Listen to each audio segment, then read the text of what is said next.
Assalamualaikum warahmatullahi wabarakatuh. Perkenalkan, nama saya Raisa Elva, saya dari kelas 11 MIPA 2. Jadi, saya akan membuat video tentang hidrolisis garam.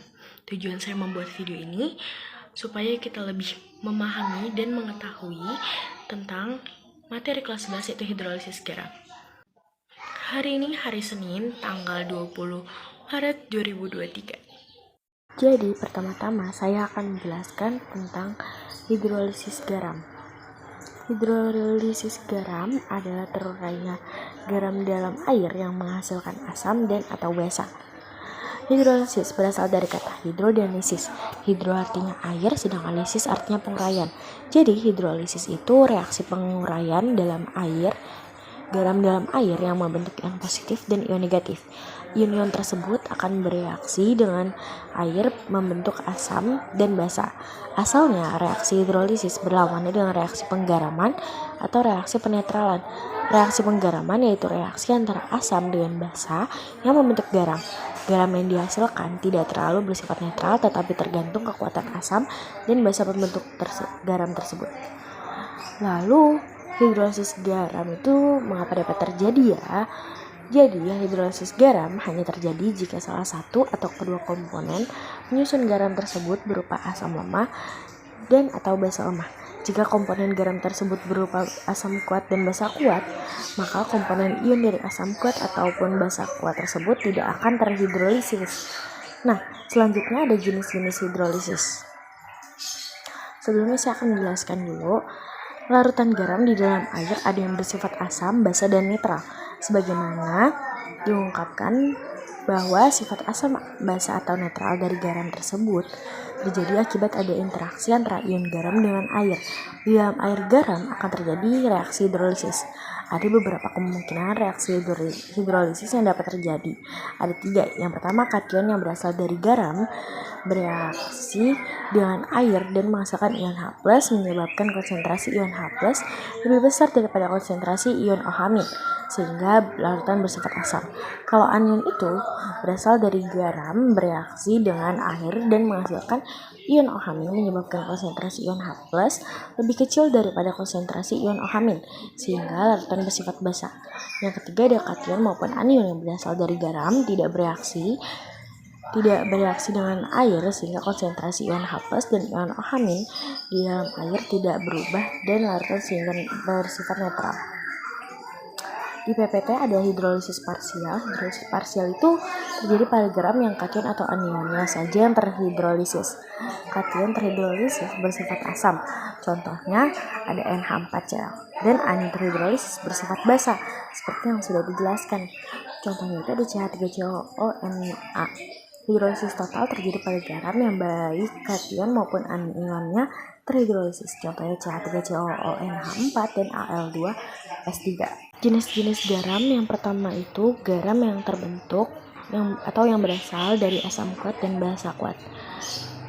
Ion garam yang tersusun dari asam kuat dan basa kuat bersifat netral. Ion-ion yang dihasilkan dari garam yang berasal dari asam kuat dan basa kuat tidak ada bereaksi dengan air, sebab jika dianggap bereaksi maka akan segera terionisasi kembali secara sempurna membentuk ion-ion semula. Garam yang tersusun dari asam kuat dan basa kuat tidak dapat terhidrolisis. Mengapa? Karena garam yang tersusun dari asam kuat dan basa kuat memiliki kation dan anion garam yang tidak akan terhidrolisis bila direaksikan dengan air. Contoh garam itu ada K2SO4, KCl, dan NaCl. Selanjutnya, garam yang tersusun dari asam kuat dan basa lemah. Garam yang tersusun dari asam kuat dan basa lemah dapat terhidrolisis, namun hanya terhidrolisis parsial. Mengapa? Karena hanya kation ion positif atau ion basa yang akan terhidrolisis, sedangkan anion atau ion negatif tidak akan terhidrolisis bila direaksikan dengan air.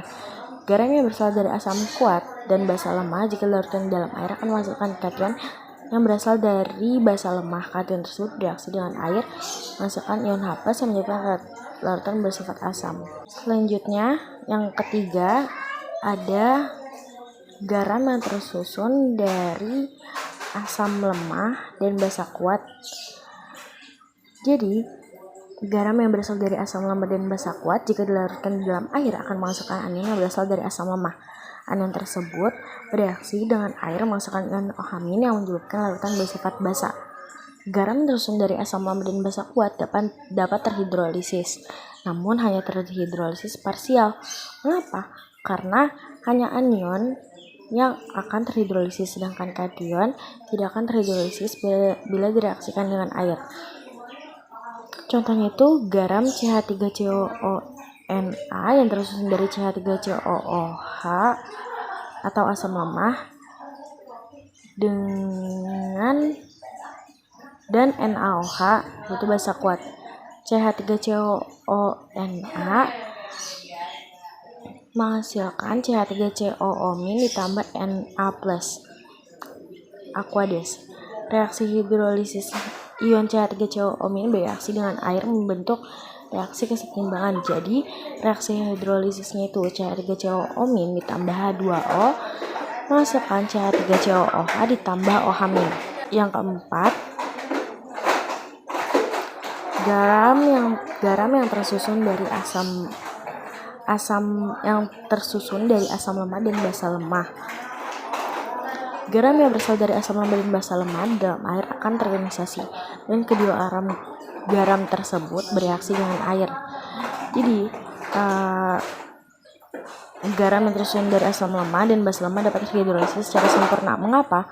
Karena anion atau ion negatif atau ion asam dan kation keduanya akan terhidrolisis bila direaksikan dengan air. Maka garam yang tersusun dari asam lemah dan basa lemah akan mengalami hidrolisis total atau sempurna, yaitu kation dan anionnya terhidrolisis. Garam tersebut bila direaksikan dengan air akan menghasilkan senyawa asam lemah dan basa. Contohnya NH4CN Aquades menghasilkan NH4+ ditambah CN- Aquades. Ion NH4+ itu bereaksi dengan air membentuk reaksi kesetimbangan, yaitu NH4+ Aquades tambah H2O menghasilkan NH4OH ditambah H+. Ion CN- bereaksi dengan air membentuk reaksi kesetimbangan. CN- ditambah H2O menghasilkan HCN dan OH-. Oleh karena itu, dari kedua ion garam tersebut masing-masing H+ dan ion OH-, maka sifat larutan garam ini ditentukan oleh nilai tetapan kesetimbangan dari kedua reaksi tersebut. Hidrolisis garam yang berasal dari asam lemah dan basa lemah merupakan hidrolisis total sebab kedua ion garam mengalami reaksi hidrolisis dengan air. Sifat larutan ditentukan oleh nilai tetapan kesetimbangan asam dan nilai kesetimbangan basa. Menyusun garam tersebut, jika Ka lebih besar dari Kb, maka larutan asam akan bersifat asam, dan jika Ka kurang dari Kb, maka larutan akan bersifat basa. Sifat asam basa atau netral garam yang tersusun dari asam lemah dan basa lemah bergantung pada nilai pH. Nilai pH bergantung pada Ka atau tetapan ionisasi asam lemah, dan Kb itu tetapan ionisasi basa lemah. Bila Ka lebih besar dari Kb, maka H+ lebih besar dari OH-, dan maka nilai pH kurang dari 7 dan sifat larutan adalah asam. Bila Ka sama dengan Kb, maka H+ sama dengan OH-, dan maka nilai pH sama dengan 7 dan sifat larutan tersebut adalah netral. Bila Ka kurang dari Kb, maka H+ kurang dari OH-, dan maka nilai pH lebih dari 7 dan sifat larutan adalah basa. Selanjutnya, penentuan pH garam. Konsentrasi ion H+ dapat ditulis H+ sama dengan akar KH dikali NH4+. KH sama dengan 1 per Kb dikali Kw.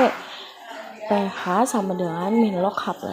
Keterangan KH itu tetapan hidrolisis, Kw itu tetapan kesetimbangan air, Kb itu tetapan ionisasi basa, NH4+ itu konsentrasi kation dari garam. Contohnya itu 0,001 mol jika KH sama dengan 10⁻⁹. Berapakah pH larutan tersebut?